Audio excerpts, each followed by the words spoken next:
dizer para os irmãos que sinto-me muito alegre e honrado pela oportunidade que nos é concedida, e aí agradeço ao nosso amado pastor pela oportunidade que eles concedem para estarmos aqui ministrando a palavra do Senhor. Eu gostaria que você dissesse para a pessoa que está aí do seu lado: você é muito especial para Deus.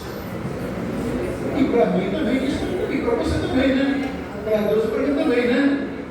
Amém. Abra sua Bíblia, Êxodo capítulo de número 12. Deus, entendemos, sabemos que na retaguarda tem muitos homens de Deus aqui, com muita sabedoria, né? Mas aprove a Deus que nos escolher nesta noite, né? Êxodo capítulo de número 12. Eu estarei lendo a partir do versículo de número 1, que nos diz assim: E falou o Senhor a Moisés e a Arão na terra do Egito, dizendo: Este mesmo mês vos será o princípio dos meses, este vos será o primeiro dos meses do ano. Falai a toda a congregação de Israel, dizendo: Ao 10 deste mês, tome cada um para si um cordeiro, segundo as suas casas, as casas dos pais, um cordeiro para cada casa. Mas, se a família for pequena para um cordeiro, então tome um só com seu vizinho perto de sua casa, conforme o número das almas, conforme o comer de cada um. Fareis a conta para o cordeiro. O cordeiro, o cabrito, será sem mácula, um macho por ano, o qual tomareis das ovelhas e das cabras, e o guardareis até o 14º dia do mês, e todo o ajuntamento da congregação de Israel o sacrificará à tarde.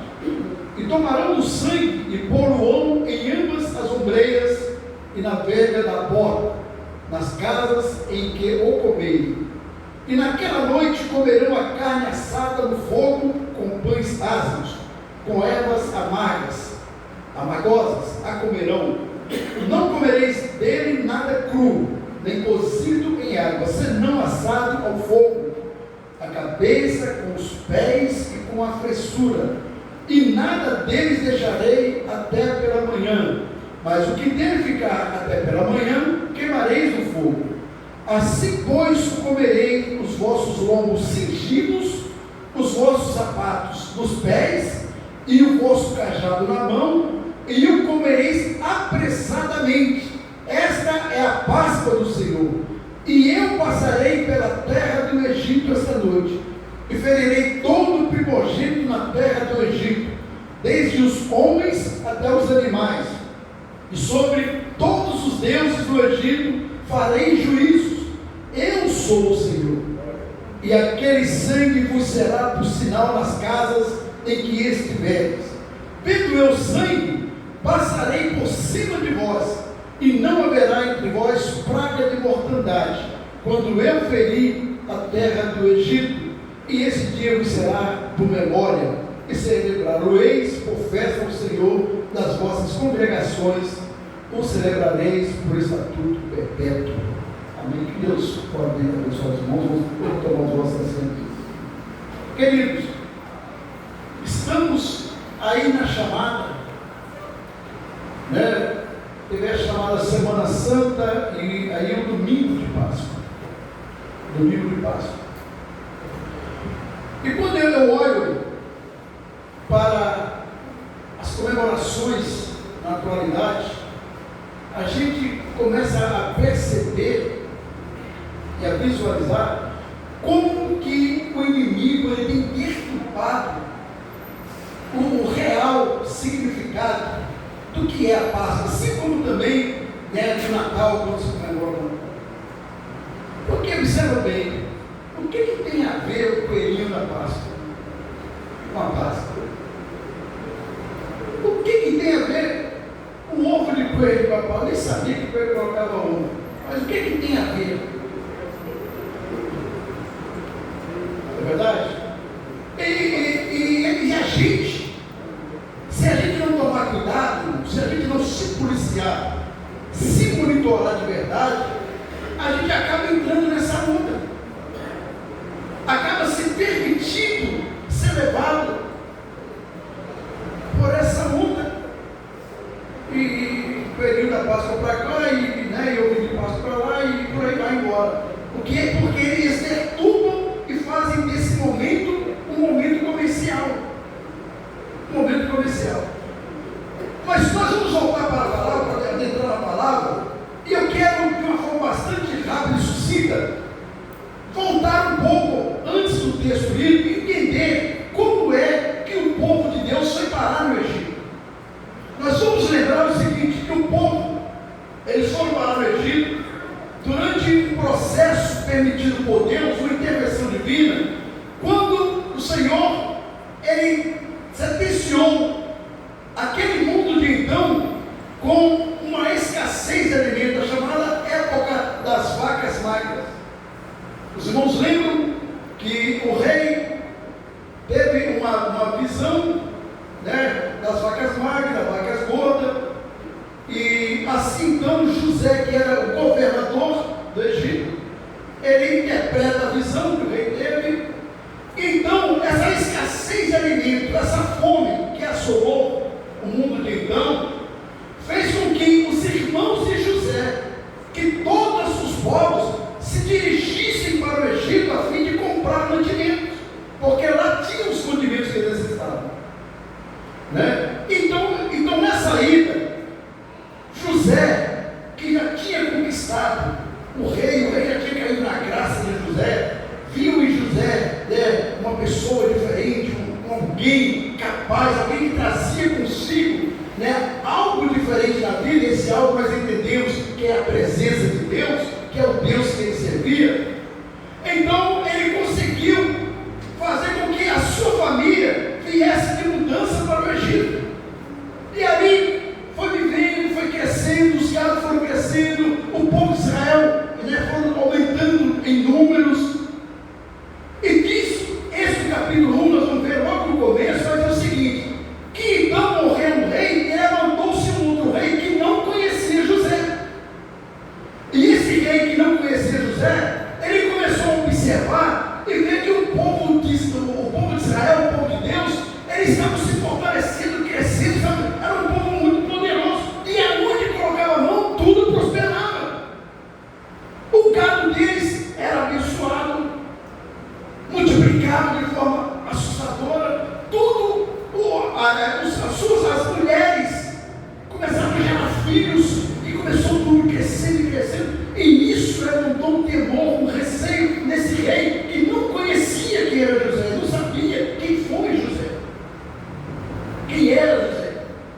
E ele então começou a bolar um plano macabro, diabólico, e começou a oprimir o povo de Deus, e começou a levar aquele povo a um processo de escravidão de uma forma tão maquiavélica e penosa, a ponto do povo não aguentar mais, o povo não suportava mais aquele peso, aquela carga, aquela escravidão. E em Gênesis capítulo 3, os irmãos vão observar em Êxodo 3 e no versículo 7, Deus então, ele levanta Moisés, ele vai ao encontro de Moisés, e dizendo para Moisés, o clamor do meu povo chegou até mim, e eu desci para o salvar.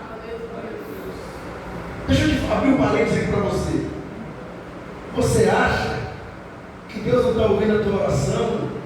Você acha que Deus não está entendendo qual é o teu problema, a tua casa, a tua petição, o teu desespero? Tem chegado as narinas do Senhor, sim, meu irmão. Tem chegado, e Ele vai descer, aleluia, para resolver essa questão para você. Ele então agora diz: olha, eu vou, Moisés. E Deus então começa a usar Moisés. Aí Moisés, ele vai perguntar a Deus: Senhor, mas quem eu vou dizer para o povo? Eu vou chegar, Deus me mandou, né? Yahvé me mandou, como é que eu vou fazer? Quem és tu para que eu diga para o povo, para que eles creiam? Moisés, você vai dizer para eles o seguinte: Eu sou o que sou, me enviou a vós. E aqui é interessante, irmãos, porque quando ele fala lá, eu sou o que eu sou, reié, axé, reié, no hebraico, aqui ele usa aqui um termo que está colocado num tempo imperativo. E quer dizer o seguinte, agora o Senhor quer dizer para ele o seguinte: olha, eu sou o que sempre fui e que continuarei sendo. Ou seja, para Deus não existe, Deus está limitado ao tempo. Deus no passado ele era, não, Deus ele não era. Lá no passado ele é, no presente ele é e na eternidade ele é. Por isso que o salmista diz o seguinte: de eternidade a eternidade, tu és Deus, aleluia. Glória a Deus. Oh, maravilha, eu estou sentindo a presença de um ambiente gostoso. Então, observa bem. Agora, Moisés, ele então, Deus determinou: chama seu irmão Arão e vocês vão se apresentar a Faraó. E vai dizer: deixa o meu povo ir. Libera o meu povo, deixa o meu povo ir. E aí, a Bíblia diz que Deus endurecia o coração. Irmãos, é interessante isso aqui. Por que Deus endurecia o coração do povo de Faraó? Deixa eu te falar para você. É porque Deus ele precisava fazer com que o povo conhecesse quem era ele. Então tinha que criar momentos, situações, adversidades, para que eles começassem a conhecer quem era esse eu sou. Quem é? O tamanho do poder de Deus. Às vezes você está passando por um deserto, não é para te matar não, meu irmão. Você passando aí no funil, na fornalha, no deserto, não é para te matar, não é para bater sua fé não. Deus está se apresentando para você, mas é o seguinte: eu quero me apresentar, eu quero te mostrar, eu quero me revelar para você quem eu sou, Deus na sua vida. Aleluia. Então não murmura não reclama não pense em chutar o balde não pense em desistir não, ao contrário. Fala: Senhor, se revele para mim, mostra-me o teu poder, Senhor. Toma essa causa na tua mão, entra comigo nessa peleja e se permaneça. Então vem as pragas.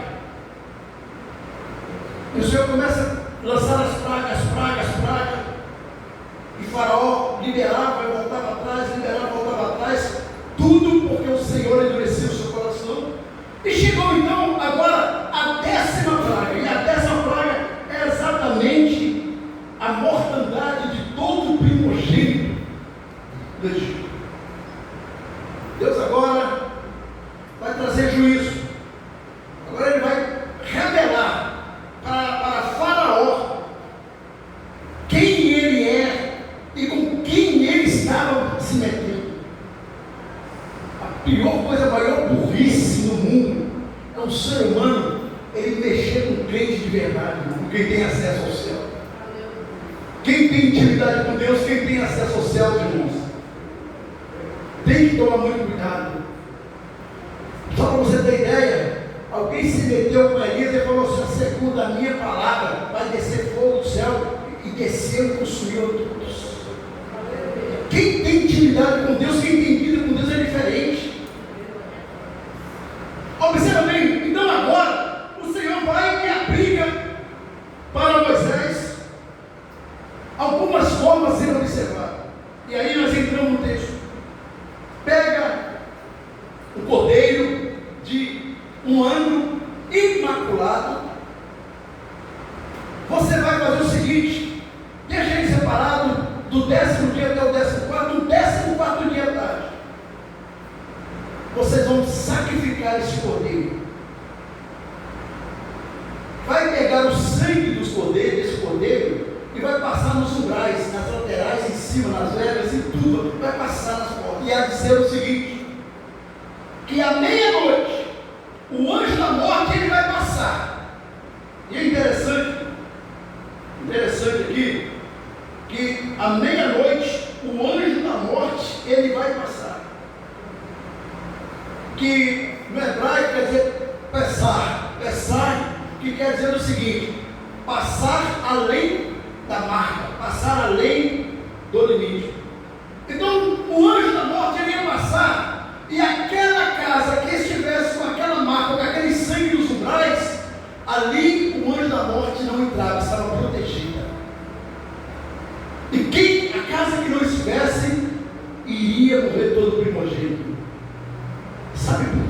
está vivo ainda? Porque existe a marca do sangue de Jesus na sua vida. Sabe por que o diabo não conseguiu ainda te destruir, te devorar? Porque ele anda ao nosso derredor, rugindo como leão. Ai, irmãos, se Deus permitisse nós abrirmos os nossos olhos espirituais e nós enxergássemos a fúria do adversário contra irmãos, ele não dorme, ele não se cansa, é dia e noite, é esperando uma brecha, esperando um vacilo seu para te tragar. Ele só não fez isso porque os anjos do Senhor acampam ao nosso redor, nos livrando de todo mal. Aí observa bem, aí eu quero trazer a aplicação para nós. Eles deveriam comer com ervas amargas ou amargosas, e aquelas ervas simbolizavam, seria memorial, para que eles tivessem sempre consigo lembrando de tudo que eles passaram, de todas as amarguras, todo o sofrimento que eles passaram lá na escravidão. Os pães árvores, que é o pão sem fermento, o pão sem fermento vai nos trazer aqui para a nossa aplicação uma vida de pureza, de santificação. Por quê? Porque o fermento representa o pecado. Então vai comer sem fermento é uma vida de pureza. E aliás, convido-os a ressaltar aqui que, irmãos, uma vida de pureza mesmo, de santidade mesmo, porque diz o escritor aos Hebreus que sem a santificação ninguém verá o Senhor. O próprio Senhor Jesus vai dizer o seguinte: sede santos, porque eu sou santo. O presidente Wallace falou uma coisa aqui, ele não tem nada a ver com o que ele faz, com o assunto, o tema, mas eu produzo toda a reflexão. Ele falou assim: hoje em dia, todo mundo que comprar um terreno tem que tratar de fazer uma cerca. Aí na minha mente veio, presidente Wallace, na minha mente veio assim: a cerca, ela quer dizer o seguinte, que aquela propriedade ela é particular, não é isso? Pode jogar lixo? Não pode. Ninguém vizinho pode jogar lixo no terreno do outro está cercado? Não pode. Espiritualizando essa fala, vem na minha hora, na minha mente vem a hora. Assim somos nós. Você é uma propriedade particular. Existe ao seu redor uma cerca espiritual. E o inimigo quer muitas vezes jogar lixo dentro da sua vida espiritual. E esse lixo é o pecado. Ele quer jogar o pecado, isso não tem problema, não tem nada a ver. E diz a Bíblia que um abismo chama outro abismo, que é surge ainda. Então, se a gente não se monitorar e deixar aquela placa do Espírito Santo escrita ali assim, ó, proibido jogar na minha vida, não, Satanás. Na minha vida, não. Então, observam bem aqui, irmãos. Aí, vai dizer que o sangue que deveria ser passado nos umbrais, agora vai trazer para nós, na nova aliança,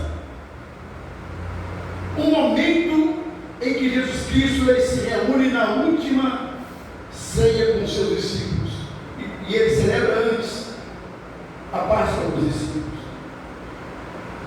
Nós vamos ver lá na nova aliança que Jesus Cristo ele pega o pão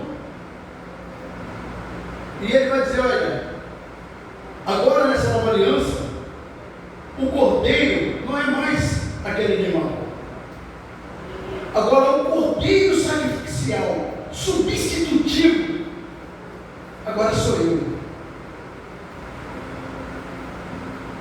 Irmãos, o cordeiro agora, que entrou outrora, era aquele animal de um ano imaculado, agora não é mais ele. Na nova aliança sou eu. Este é o meu corpo que será rasgado por vós, que irá substituir a sentença que estava decretada sobre a sua vida, sobre a minha vida. Porque existia decretada uma morte sobre nós espiritual, e morte essa que nos encaminharia, nos conduziríamos para uma eternidade sem Deus. E Jesus Cristo ele olhou para você, olhou para mim e falou assim: não vai não, você não vai não. Quem vai morrer no seu lugar sou eu. E diz o profeta profeta Isaías diz que aprove a Deus o moelo. Isaías 53:10. O moelo fazendo enfermar. Ele então diz: este é o cordeiro que irá morrer no seu lugar. O anjo da morte que passou lá, trazendo morte. Hoje a morte não tem domínio sobre a sua vida.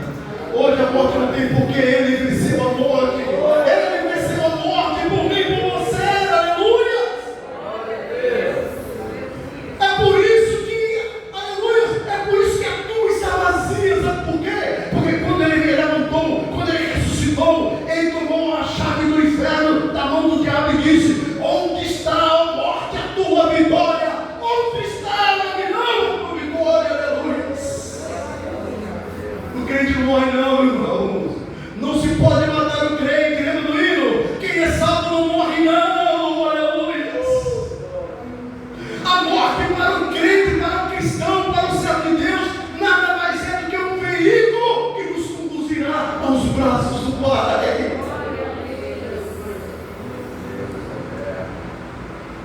E ele agora como cordeiro. E João Batista vai fazer isso, vai apresentar ele. Logo em João capítulo 1, no versículo número 29, na parte B, Jesus Cristo aparece e João estava no Rio Jordão, ali, a cidade de Jordão, batizando. E quando João olha para ele, João fala assim: ó, eis o cordeiro, lembra do cordeiro? Eis o cordeiro de Deus que tira o pecado do mundo.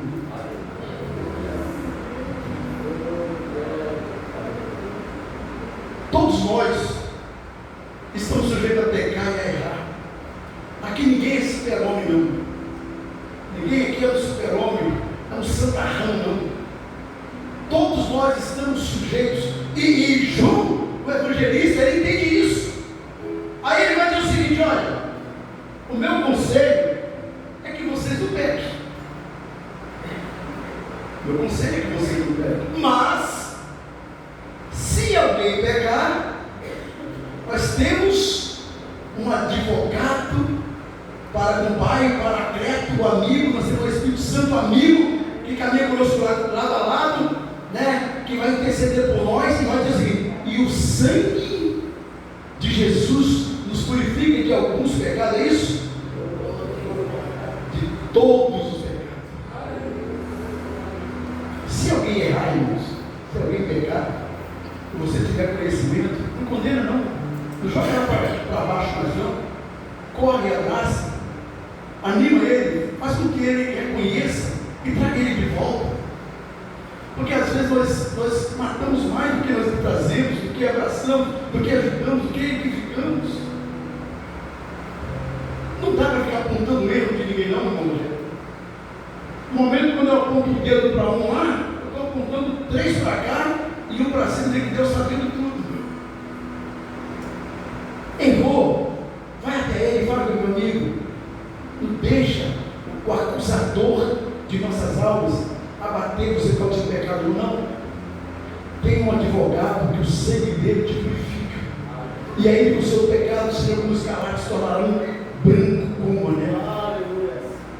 Aí também o apóstolo Pedro também, ele vai dizer: sabido, olha isso aqui, aquele sangue que foi lá espargido nos umbrais, nas vergas, aquele sangue hoje, ele desceu, não foi nas vergas, ele desceu sobre mim, sobre você.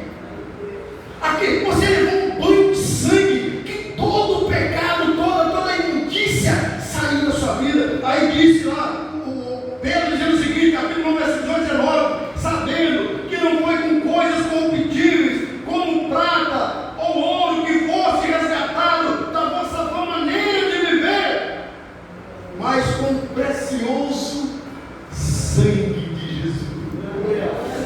Glória a Deus. 1 Coríntios capítulo 5, versículo 7 também vai dizer: alimpai-vos, pois, do fermento velho, para que sejais uma nova massa, assim como estáis em fermento, porque Cristo, nossa Páscoa, foi crucificado por nós. Diga para o seu irmão: Cristo é a nossa Páscoa. Cristo é a nossa Páscoa.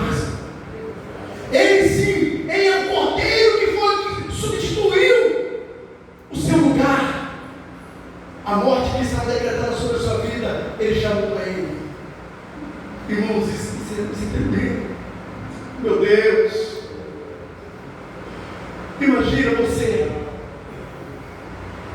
a raça humana, virar as costas para Deus, blasfemar de Deus, ridicularizar a Deus, faz chacota com Deus, faz piadas com Deus,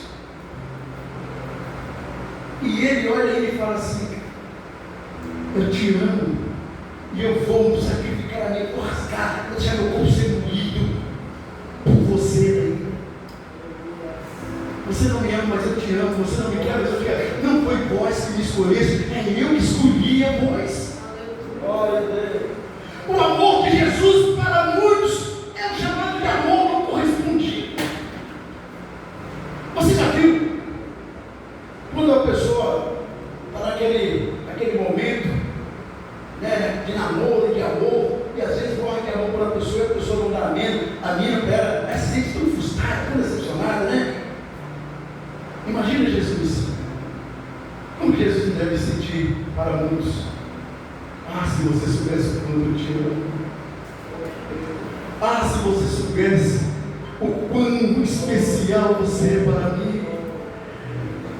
Ah, se você soubesse o quanto eu estou desejoso de trazer para a eternidade, para estar comigo no céu de glória. Irmãos, o culto hoje foi propício falando sobre isso, sobre o cuidado do Senhor. Não perde tempo não se embaraça com as coisas deste mundo não se embaraça, abre os seus olhos espirituais, não se embaraça, não perca a sua salvação, não perca a sua comunhão, não perca a intimidade com o Espírito Santo não. O Espírito Santo ele está aqui e ele está te procurando, ele está querendo te envolver nessa noite, aleluia. Ah, eu não sinto a presença mais, Senhor. Eu não sinto mais. Senhor, eu sei que irmão, existe aqueles que têm saudade, mas não vivem na saudade. Ele está aqui ainda, ele quer te renovar, ele quer te alegrar, ele quer te. Aleluia, o Espírito Santo quer te carregar no colo. Então a recomendação é: enchei-vos do Espírito Santo.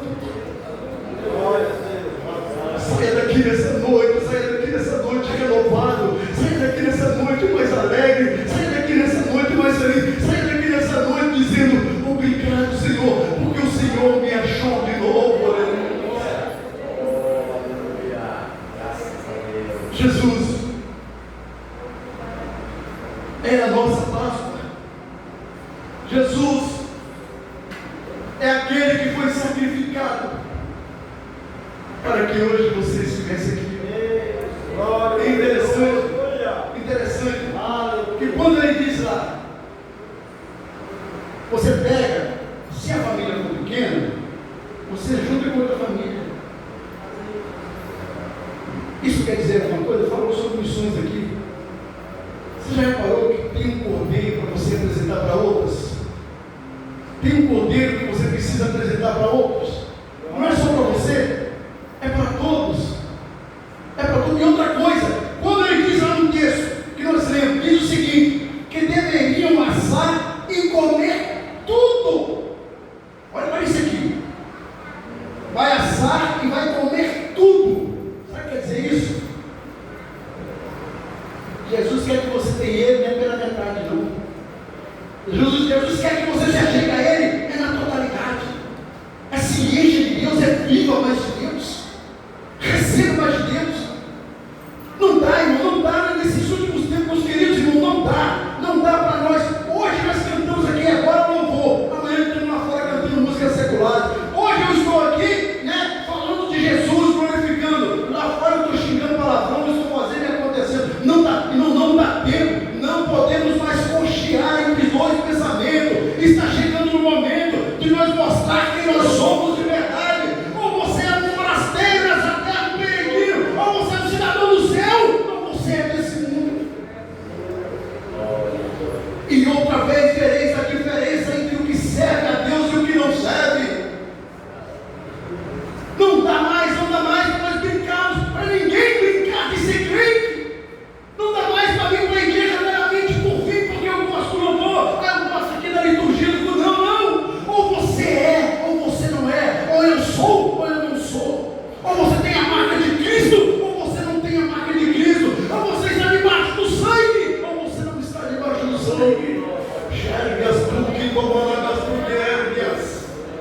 Jesus está vindo aí, Jesus está vindo aí, oh, aleluia, Jesus, põe isso no seu ouvido, eu quero que você vá embora ouvindo essa voz, Jesus está vindo aí, Jesus está vindo aí, Jesus está vindo aí, aleluia, a qualquer momento a trombeta vai tocar.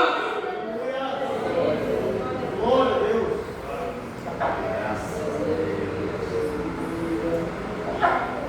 Não queira ser você.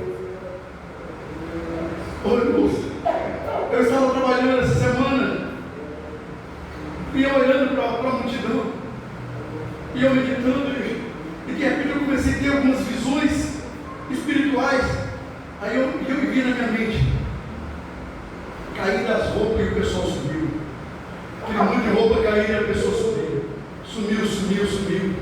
e na minha mente foi assim, e muitos que estavam na minha casa serão os porta-vozes para dizer o que foi que aconteceu.